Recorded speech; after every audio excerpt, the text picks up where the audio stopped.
The thing about gamers is a lot of them are dorks. I'm a dork. Look at me, I keep a plushie Mr. Meeseeks and a crystal dragon on my desk, and I bench press the bar with no weights. What a dork. And be fair, you're probably a bit nerdy too, right? I mean, maybe you play a mean bass guitar or you can bench press 400, but the fact of the matter is, you're a gamer, and you probably spent a lot of your playtime doing all sorts of things that you would hate to admit to your parents, your partner, or even your fellow gamer buddies.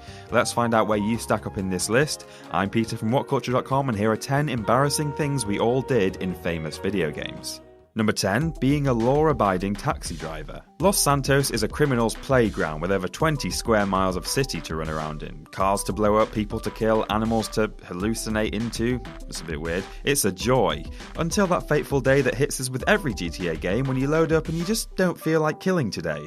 So you jump in a taxi that you probably stole because you're not going to announce all crime, that would be silly, and start driving civilians around for a small fee, even responding to traffic lights, stop signs and whatever else comes your way. It never lasts long, of course, especially if someone walks into the room and asks why you're being such a goon driving around a virtual city doing what some people get paid to do in real life. But once you've had a taste of what it's like to be a GTA taxi driver, you never quite forget that serenity and know that someday, sooner or later, you'll go back and switch on that meter again. Number 9, killing your Sims. It's hard to know whether Maxis knew what people would end up doing to their Sims when the franchise was first conceived. Sure, a few players enjoyed spending their time creating a family and constructing a house, but most of us have to hold our hands up and admit to being sadistic, omnipotent deities, burning everyone to death with deliberate oven fires or drowning swimmers by blocking their escape from the pool, and then watching a new family die of exhaustion as they're kept awake all night by the restless ghosts of bygone residents. It's the sort of thing you wouldn't want anyone to catch you doing unless you'd established that they've done it too. Now, most people have, I assure you, so you'd be alright there,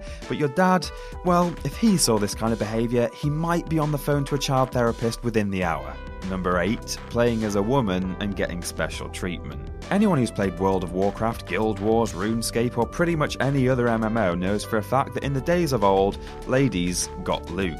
Things are a little different now that gaming is less reserved simply for awkward males with nowhere else to go, but a pair of virtual boobs had amazing and undeniable power once upon a time. All it took were a few cheeky private messages and a cry for help, and all the lonely men in the vicinity came running at you with their big glowing wands and shiny bulbous helmets ready for you to play with.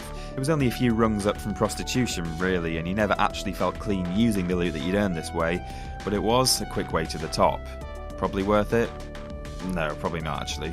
Number 7, camping. The best part about camping was when it paid off and you could hear the 9-year-old on the other end of the game chat stifling their tears. "Stop camping," they'd scream. "You're a sniper at 1v1 me," came their horribly bit-crushed replies. It was pretty hilarious, but admittedly cheap as hell. I do agree that any tactic is a legit tactic, but on the other hand, social norms do exist, and if something is considered low rent, maybe you should feel just a little bit sheepish for doing it.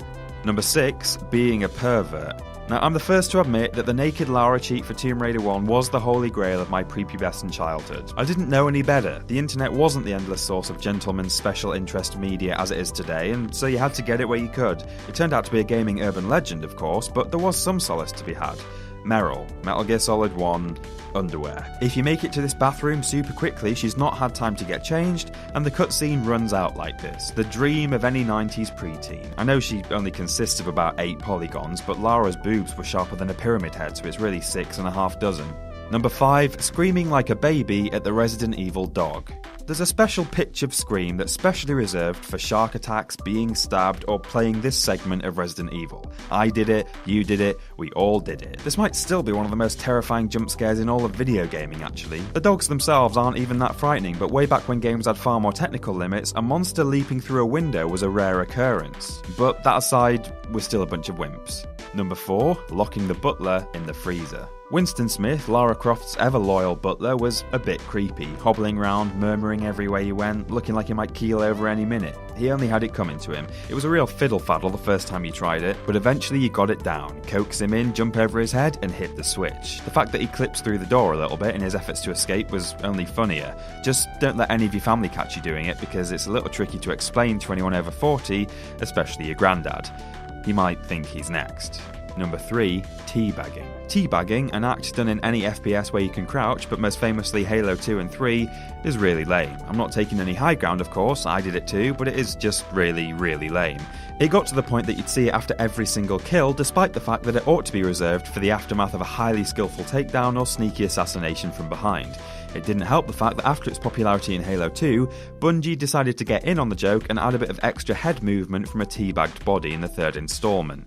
That was enough to doom a generation of kids to incessant corpse humping who will one day become tomorrow's servicemen, serial killers, abattoir attendants, and MI5 agents, unable to get on with their job until they've done a quick foxtrot across their victim's face. Number 2. Isometric genocide. Rollercoaster Tycoon, Transport Tycoon, Zoo Tycoon. They were all quite different to an extent, but closet sadists across the globe managed to find one identical playstyle.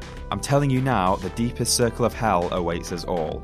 Crashing rides, blowing up trains, releasing dinosaurs, drowning innocents, bringing down aircraft, dropping a zebra in the lion pit. You are a monster, and you ought to be ashamed of you. Oh wow, okay, well that one was pretty cool actually. And number 1, screen looking. We're back to the world of first-person shooters for this one, and oh my god, if you got caught doing this heinous crime, you would be the laughingstock of the session, if not forever. What's that? You're trailing behind by 23 kills? You just want to catch up a little bit, right? I mean, the guy who's winning is camping anyway, and he keeps teabagging you every time you die, so sure, just have a quick glance across the screen. Now you just need to think of an excuse as to how you managed to avoid that brilliantly hidden mine that you jumped across as though you already knew where it was. What a dirty cheat. And that's our list. Got any embarrassing confessions of your own? Drop them in the comments, it's okay, we're all friends here. Don't forget to like, share and subscribe, and you can follow me and What Culture Gaming on Twitter, here and here. I'm Peter from WhatCulture.com, and I'll see you soon.